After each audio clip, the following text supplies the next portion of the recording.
କୋଉମାନେ ଯୋଗଦେବେ ସେମାନେ ଆସିଲା ପରେ ଜଣାପଡ଼ିବ ନା। ନିମନ୍ତ୍ରଣ ପତ୍ର ସମସ୍ତଙ୍କୁ ଦିଆଯାଇଛି। ଶ୍ରଦ୍ଧାଞ୍ଜଳି ସଭା ଦିନ 10ଟା ବେଳେ ଆରମ୍ଭ ହେବ, 2ଟା ଭିତରେ ସରିଯିବ ଆଉ କ'ଣ। ଏହା ତ କାର୍ଯ୍ୟକ୍ରମ ଆଉ କ'ଣ। ନିମନ୍ତ୍ରଣ ସମସ୍ତଙ୍କୁ ଦେଇଛୁ, ସବୁ MLA MP ବିଜୁଙ୍କ ସାଙ୍ଗରେ କାମ କରିଥିବା ବ୍ୟକ୍ତି ସମସ୍ତଙ୍କୁ ଡାକିଛୁ। ସବୁ ଶ୍ରେଣୀର ସବୁ ବର୍ଗର ଲୋକଙ୍କୁ ଡକାହେଇଛି, ନିମନ୍ତ୍ରଣ ଦିଆଯାଇଛି। ଯେଉଁମାନେ ଆସିବେ ଏକାଠି ଯେଉଁମାନେ ହେଉଛନ୍ତି ସେମାନେ ଶ୍ରଦ୍ଧାଞ୍ଜଳି ସଭା ପାଇଁ ଏକାଠି ହେଇଛନ୍ତି। କାଲି ଗୋଟେ ସଭାରେ ମୁଁ କହିଥିଲି ସେଇଟା ଭୁଲ ପ୍ରଚାରଟା କରା ନ ଯାଉ। କାଲିର ରାଜନୈତିକ କାର୍ଯ୍ୟକ୍ରମ କିଛି ନାହିଁ। କାଲିର କେବଳ ହେଉଛି ଶ୍ରଦ୍ଧାଞ୍ଜଳି ଜ୍ଞାପନ। ନା ଏଇଠି ବୈଠକ ହେଉନି କି ସମାବେଶ ହେଉନି।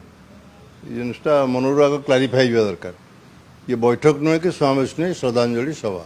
ବିଜେଡ଼ିମାନେ ଯାହା ଚାହିଁବେ ତାହା କହିପାରିବେ, କରନ୍ତୁ। ସେମିତି ଆମର କିଛି ନାହିଁ। ବର୍ତ୍ତମାନ ସମସ୍ତେ ବିଜୁଙ୍କ ପାଇଁ ସମସ୍ତେ ଏକାଠି ହେବେ। ବାର୍ତ୍ତା ସେଥିରେ କିଛି ନାହିଁ, ତ ରାଜନୈତିକ ବାର୍ତ୍ତା କିଛି ନାହିଁ। ଆଗକୁ କ'ଣ ହେବ ତ ଆଜିଠୁ କହିହେବନି। ଆଗକୁ କ'ଣ ହେବ ଆଜି କହିବ, କାଲି ବର୍ଷା ହେବ ବୋଲି କିଏ କହିପାରିବ? ସେ ଚର୍ଚ୍ଚା ମୋଟେ ଆଦୌ କର ନାହିଁ। ସେ ଚର୍ଚ୍ଚା ପଛରେ ହେବାର ସମୟ ଅଛି।